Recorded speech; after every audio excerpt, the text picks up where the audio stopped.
अब देखिए, आप जो मेरे से पूछ रहे हैं स्ट्रांग और कंसंट्रेटेड में डिफरेंस, वो आप खुद ही समझ आएंगे, खुद ही मुझे समझा देंगे, आप ही समझा। देखिए, strong concentrated. So my friend, HCl जो है वो स्ट्रांग एसिड है, बट HCl का,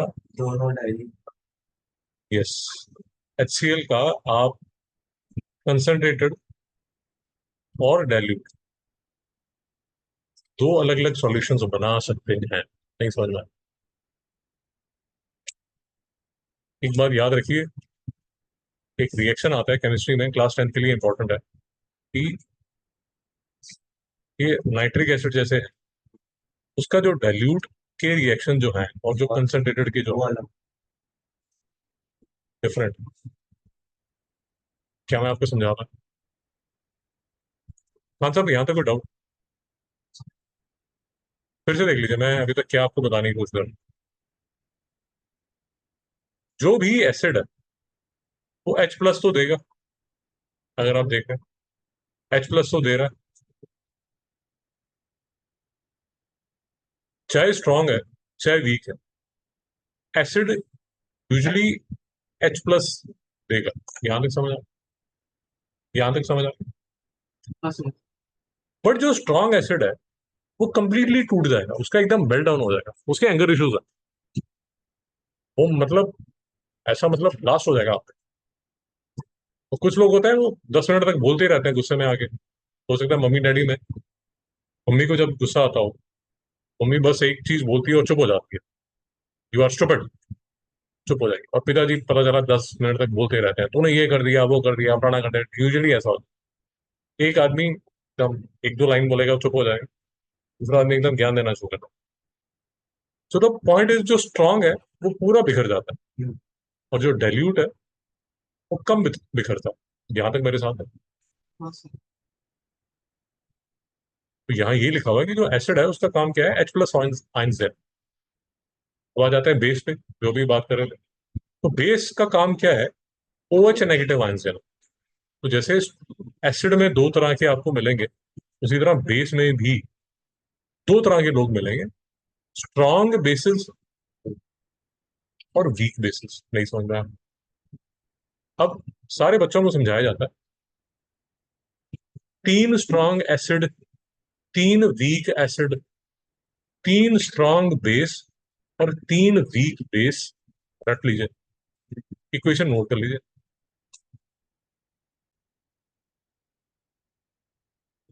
तो आपको एग्जाम्पल से ये बताया जा रहा है कि जो स्ट्रॉन्ग एसिड्स हैं कौन से हैं, उनका बिहेवियर कैसा होता है।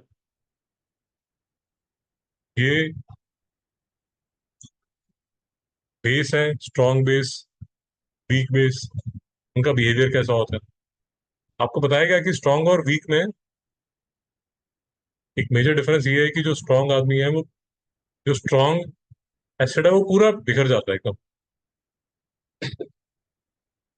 दूसरा जो वीक है वो पूरा नहीं बिखरता। समझ पा रहे हैं? हाँ सर। अब जो केमिस्ट्री की one of the very basic equations है कि acid plus base, salt plus water, ये केमिस्ट्री की one of the most basic equation है। जैसे हम फिजिक्स में करते हैं, force is equal to mass into acceleration, या distance is equal to speed into time. ये बेसिक इक्वेशन है। तो केमिस्ट्री की सबसे बेसिक इक्वेशन न्यूट्रलाइजेशन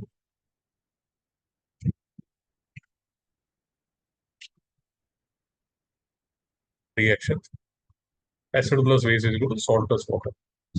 तो ये जो एग्जांपल्स यहाँ दिए जा रहे हैं, ये सारे के सारे जो एग्जांपल्स हैं, ये सॉल्ट्स के एग्जांपल। कहाँ था कोई डाउट? वही सर। तो हमने एक ब्रीफ अभी तक स्टडी किया वो acid base, basis and salts. और इलेक्ट्रोलिसिस में देखिए चैप्टर वही चल रहा है, आप चिंता मत कीजिए, जो चैप्टर चल रहा है वो इलेक्ट्रोलिसिस का ही चल रहा है। But we have taken a long route जिसमें हमने basics of acid base salt भी स्टडी कर लिया, ताकि हमारा कोई भी अगर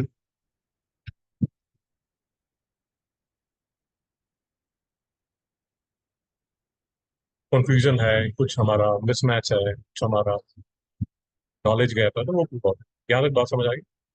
अब मैं सिर्फ आपको बताऊंगा कि यहीं तक लेक्चर लेंगे, उसके बाद नेक्स्ट लेक्चर में करते हैं, थोड़ा सा हैवी हो जाएगा। बट मैं आपको ये बताना चाहता हूँ कि इलेक्ट्रोलिसिस में होता क्या है ना। तो आपको एक कॉन्टेक्स्ट समझ आ जाएगा कि यार बात क्या होगी। ठीक है, तो देखिए होगा क्या। हर एक्सपेरिमेंट में यूजुअली क्या होगा इलेक्ट्रोलिसिस में,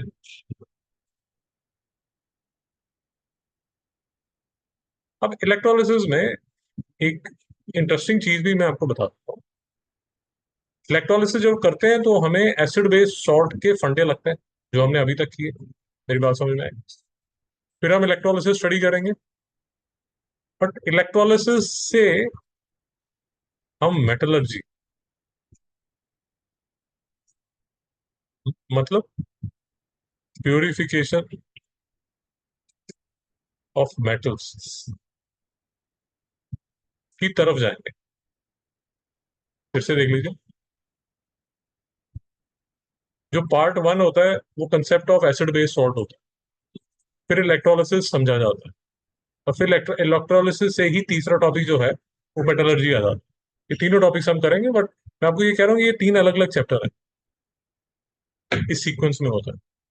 सब तो बेसिकली आप ऐसे समझ सकते हैं कि आपके तीन टॉपिक्स इकट्ठे चलेंगे। सब इंटर है। जी, इंटरव्यू, यहाँ तक मेरे साथ। अब देखिए, इलेक्ट्रोलिसिस में यूजुअली बार बार क्या होगा, एक ऐसे पतीला लिया जाएगा, कंटेनर होगा, फिर यहाँ पर और यहाँ पर इलेक्ट्रोड्स होंगे। इलेक्ट्रोड्स, नहीं समझ में आया? मुझे ना जी, जो बिल्कुल ठीक है, जो पॉजिटिव के साथ होगा ये एनोड होगा,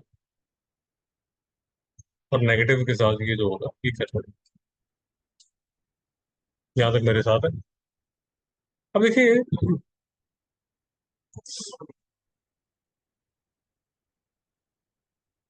ये जो इलेक्ट्रोड है इसमें भी थोड़ा सा एक इशू है। दो तरह के आप मोटा मोटा ब्रॉडली दो तरह के इलेक्ट्रोड आप कर सकते हैं। एक तो यार जो इलेक्ट्रोड है वो न्यूट्रल है, वो रिएक्शन में नीचे जो भी रिएक्शन होता रहता है उसमें पार्टिसिपेट ही नहीं करता। और दूसरा जो इलेक्ट्रोड है वो पार्टिसिपेट करता है। ठीक है, और lack of better word neutral, non neutral बोलते हैं। नहीं समझना है? फिर से देख लीजिए।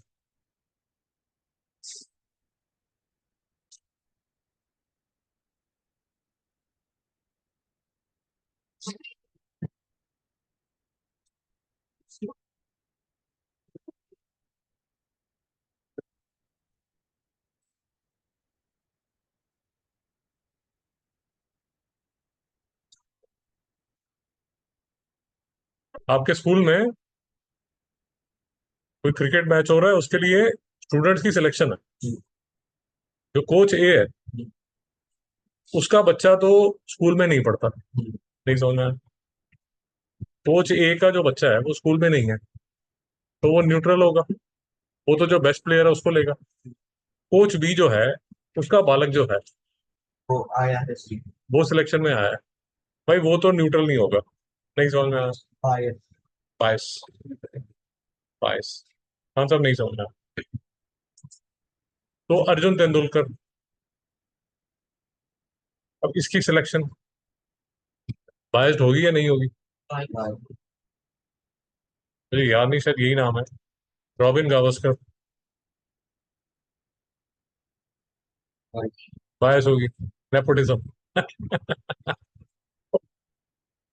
एक जो एक जो इलेक्ट्रोड है यार, एक तरह के जो इलेक्ट्रोड है ये हम डिस्कस करेंगे, डिटेल में डिस्कस करेंगे। मैं मोस्टली आज का जो टॉपिक है उसमें कंसेप्ट ज्यादा कवर हम कर रहे हैं। तो एक तरह के यार इलेक्ट्रोड्स हैं वो तो न्यूट्रल है, वो कहते हैं यार हमें कुछ लेना देना। आप मेरे साथ बालक बैठे हैं, अब यहीं साथ में मेरा अपना बालक बैठा हो तो मैं उसकी तरफ बायस हो जाऊंगा, या ज्यादा प्यार करूंगा या ज्यादा गुस्सा करूंगा, है ना। तो उसकी तरफ मैं बायस हो जाऊंगा। बट अगर मेरा बालक नहीं बैठा, फिर तो आप तीनों मेरे लिए बराबर हैं। सही बात है। तो इलेक्ट्रोड भी खान साहब हम जब करेंगे डिटेल में नेक्स्ट लेक्चर में, तो इलेक्ट्रोड, एक तरह के इलेक्ट्रोड जो होते हैं वो न्यूट्रल होते हैं, वो पार्टिसिपेट नहीं करते। दूसरी तरह के जो इलेक्ट्रोड्स हैं वो पार्टिसिपेट करते हैं। तो आपको इलेक्ट्रोड को देखना पड़ेगा कि भाई क्या ये बायस्ड है या नहीं, नहीं समझ में आया। तो सबसे पहले होगा एक कंटेनर। कंटेनर के ऊपर लगे होंगे दो इलेक्ट्रोड्स, और इलेक्ट्रोड्स में भी दो इशू आपको बता दिए।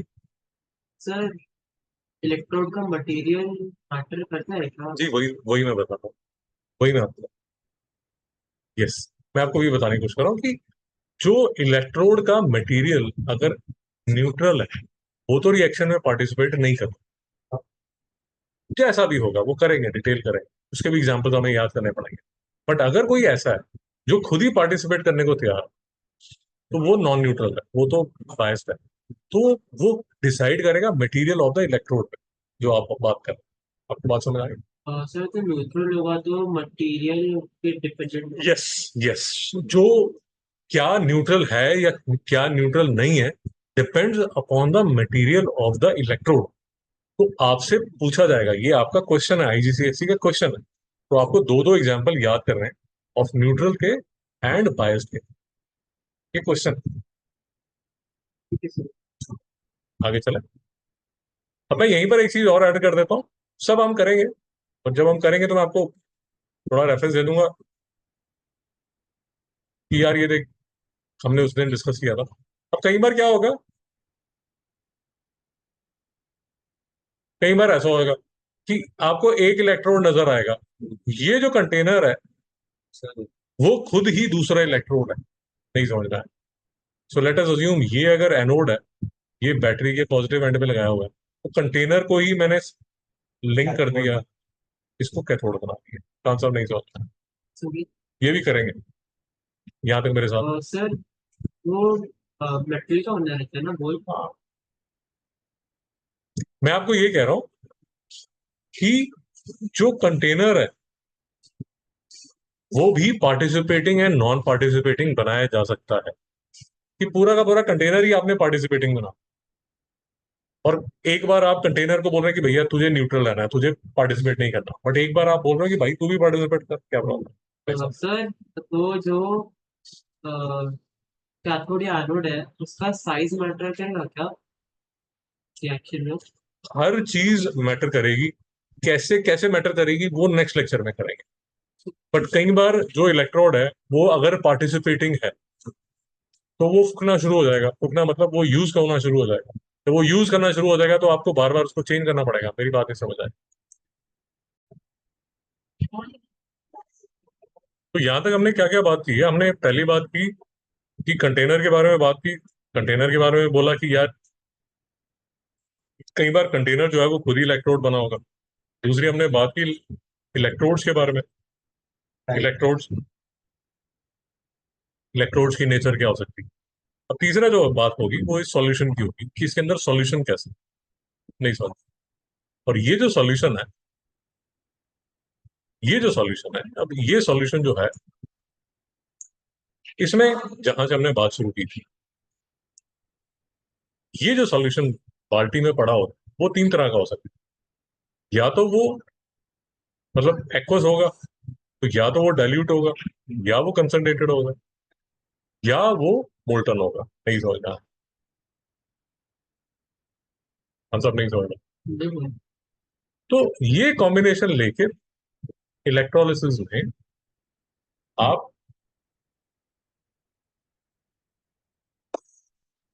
कुछ चार पांच तरह की इलेक्ट्रोलिसिस करेंगे, जो कि आप दोनों के ही सिलेबस में है। सबसे सिंपल होती है यार, मोल्टन लेड ब्रोमाइड लिया, फिर आपने कुछ ऐसा किया कि आपने एसिडिफाइड वाटर ले लिया, एसिडिफाइड वाटर ले, फिर इस पे क्वेश्चन बनेगा कि ये एसिडिफाइड क्यों लिया जाता है, वो भी डिस्कस करेंगे। फिर electrolysis of aqueous copper sulphate using copper electrode, copper electrode use करके एक्वस कॉपर सल्फेट की आप इलेक्ट्रोलिसिस करोगे। इलेक्ट्रोलिसिस ऑफ कॉपर सल्फेट करोगे using inert electrodes, non participating electrodes. फिर आप करोगे इलेक्ट्रोप्लेटिंग विद निकल, फिर आप करोगे इलेक्ट्रोप्लेटिंग विद सिल्वर, ये इंडस्ट्रियल एप्लीकेशन ऑफ इलेक्ट्रोलिसिस है। फिर आप करोगे जो मैं आपको बता रहा था, प्योरिफिकेशन ऑफ मेटल्स, इलेक्ट्रोलिसिस को यूज करोगे फॉर प्योरिफिकेशन ऑफ मेटल्स। फिर आप कंसंट्रेटेड NaCl, जो मैं आपको बता रहा था, ब्राइन, वो आप करोगे। और ये जो था, ये इंपॉर्टेंट टॉपिक दोनों के लिए, ICC IGCSE, extraction of aluminium. इसमें जो पूरा पतीला है वो खुद ही इलेक्ट्रोड बना हुआ है। बहुत इंपॉर्टेंट टॉपिक, IGCSE वालों के लिए भी, ICC वालों के लिए। नहीं समझना है मित्रों, को डाउट? तो बाकी करेंगे नेक्स्ट पार्ट। ये पूरा हमने आज बेस बना दिया। आप मुझे फ्राइडे का कंफर्म कर दीजिए। ठीक, छुट्टी की। अच्छा, आप मैथ्स करेंगे?